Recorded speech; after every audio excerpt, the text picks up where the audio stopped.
What is up, you guys? Marty McFly coming at you, bringing you guys the merch. Today, I want everyone to get ready. It's time to gird your loins, and it's time to punch some imaginary gremlins. That's right, of course, I'm going to talk about two of the newest singles that came out this week. Of course, one of them from Devil Wears Prada, Girding Your Loins, as Stanley Tucci said, and of course, Tim Lambesis and his mammoth of a metalcore band, As I Lay Dying. So, of course, this week we got the newest repress, reimagined, remix version of Reasons by the Devil Wears Prada. The original came out last year in 2023. This one, of course, is featuring the Canadian artist Lolo, Lauren Mandel, signed to Hopeless Records. She's got a pretty good track record as far as that goes.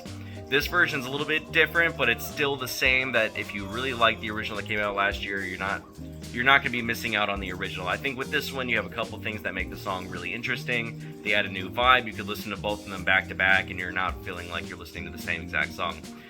The biggest part that people probably remember about Reasons came out last year, obviously, the clean vocals, the melody is really meaningful, really pretty, and of course the big EDM breakdown that comes at the very end of it, which sounds incredible live. If you guys managed to make it to the Metalcore Dropouts tour, you know, of course, that song, that breakdown was just bombastic, bassy, everything that everyone could want from a 2009 electronic horror Devil Wears Prada type sound, right?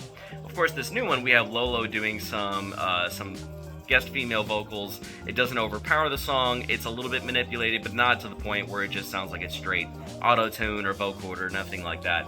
This actually adds a nice little touch to it. The manipulation at the end, you know, we can still hear Mike Hranica screaming, which is good, but the manipulation at the end with the breakdown was pretty cool. So they actually muted the EDM breakdown quite a bit, did a build-up, and then, of course, they added the trademark Devil Wears Prada dissonant, like just nasty, heavy drop tune chords.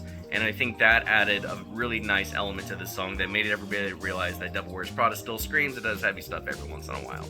So I think that's something that I really liked with the song. Of course, you know, we still get the EDM breakdown, but then you get that big, just nasty, dissonant chord, Norma Jean style breakdown. No panic chords like we would be used to in that type of music. Just when you think the song is over, and then bam, they go back to the dissonant chord breakdown again, just as a little kiss on the cheek at the end of that. So I think they did a really great job with that. So of course, you know, Devil Wears Prada signed to Solid State Records. Really a great label for them. I'm glad that they're on them with Fit for King and Demon Hunter. If you listen to Solid State Records' track record, all of their bands, I feel like their bands get to kind of just play what they want to play. I'm sure they have a little bit of oversight, but from a lot of the bands that signed to Solid State, they really did seem happy with their label. They get to do what they want. I mean, God, Norma Jean's on there. You had some of the older bands, like you had like Living Sacrifice, you had Advent. A lot of those bands becoming the archetype, and you really feel like bands get to play what they want to play when you sign to that record label. So I'm very happy that the Devil Wears Prada signed to them. And then on the opposite spectrum, we have the undisputed, the kings of metalcore. I mean, of course, maybe with Killswitch Engage, but As I Lay Dying. You have Tim Lambesis' mammoth project. One of the reasons why we have music that we have right now, and of course that is As I Lay Dying, hailing originally from California. This is their newest track called Burden, now being signed with Napalm Records. I think it's a great pick for them, especially with where the band is at right now. This new track, this new single, is everything we would want from an As I Lay Dying track, right? So that we got everything we could want from that era of heavy metal, metalcore. I mean, maybe a little bit of like that new wave of American heavy metal, whatever genre you want to call it. It's just everything we'd want from an As I Lay Dying song. It really pulls on my heartstrings for Shadows Are Security, you know, confined vibes, everything I would wanted that from that album, we're getting in this song. Of course, we do have Tim Lambesis punching his imaginary trolls, his little midgets, his little gremlins. You know, he's doing his thing. We got the black and blue noir style setting of the color background. Everybody's wet, there's water, there's rain everywhere, the snare drum, the drum kit is wet. There's the snare drum's just pounding water everywhere. We have the guy in the insane asylum being stuck in the chair while the wall's breaking down. It is old-fashioned 2000s era metalcore goodness. Anyway, very happy with the newest track. Like I said, it really tugs on my heartstrings for confined vibes. I can still remember the very first time I ever saw them was 2005 Ozfest in West Palm Beach, Florida. And when they close the set with Confined, everybody just lost their minds. That was the first time I got to see them. I've been hooked ever since. I mean, shoot, when I bought the record, I mean, pretty sure I heard... Yeah, no, I mean, even the two records before that, I was still listening to them, but that was the first time I ever got a chance to see them live.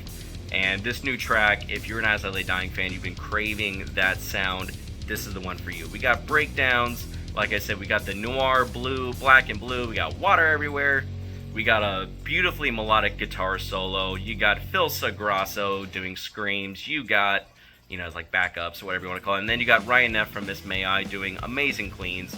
Fantastic job. I really like what this band is doing. I know it's been tough, you know, with the band, with everybody leaving, and, you know, we're missing the mutton chops on the drum kit. I know.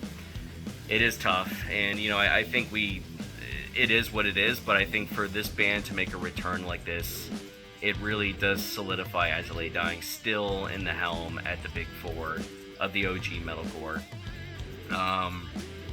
One of these days I'm going to do a video about my own personal thoughts on the big four list, because I'm not sure who in Metal Injection decided to make this. Maybe they did off of album sales, and, you know, not to get into the musical masturbation of, like, genre bending or whatever you want to call it, but there are some questionable decisions on the Metal Injection's big four list. Let's just say that. But I think As I Lay Dying, they've really solidified themselves in their seats. Tim Lambesis works nonstop. I mean, he's got 2 other projects out there, both of which are fantastic. Born Through Fire, that release was awesome. I'm waiting for a physical copy, damn it. And, of course, you have the Austrian Death Machine, his homage to Arnold Schwarzenegger. He really is just an unstoppable machine. I'm glad to see what he's doing, but I really like what As I Lay Dying has done. Ryan Neff on Clean sounds fantastic. You really do hear him from the Miss May I side of things. But this melody is perfect. It really, really gives me those Confined vibes. So that's it, man. I mean, like I said, you gird your loins, punch some imaginary gremlins. We have 2 amazing singles came out this year. One of them's like the remix, repressed version, and a brand new solo song from As I Lay Dying. Can't wait to see them on tour with Entheos. There's so much going on in the heavy metal world, I couldn't be happier. This is just a great time to be around, be alive. A lot of shows coming up. Just got back from Cannibal Corpse, Obituary, Amon Amarth, and Frozen Soul. Absolutely killer concert. All 4 bands just came up, they picked their spot on the stage, and they just slayed. Every single band sounded fantastic. Got to do another rowing pit. Every time I get a chance to see Amon Amarth, I'm going to do a rowing pit. It happens every time. Really just an incredible show. If you guys get an opportunity to go see that concert, please do so. Hope you guys are doing okay out there. I hope you guys are taking care of each other. I hope you guys are you're finding your bliss, finding something that makes you happy. Because at the end of the day, that's what life is all about. And on one last thing, if you see someone in the fucking pit, you pick that person up. I don't care how big or small they are. If they're down in the pit, you help pick them up. Oh, and also, if you see you know, a crowd surfer coming over your shoulder, tap the person in front of you. I'm not asking too much, I'm just saying. You know what? There is a rule in the pit. You pick up that motherfucker when they fall down, and if there's a crowd surfer behind you, you tap on the guy in front of you so he doesn't get kicked in the face like I did. Anyway, I hope you guys are taking care of each other out there. Peace.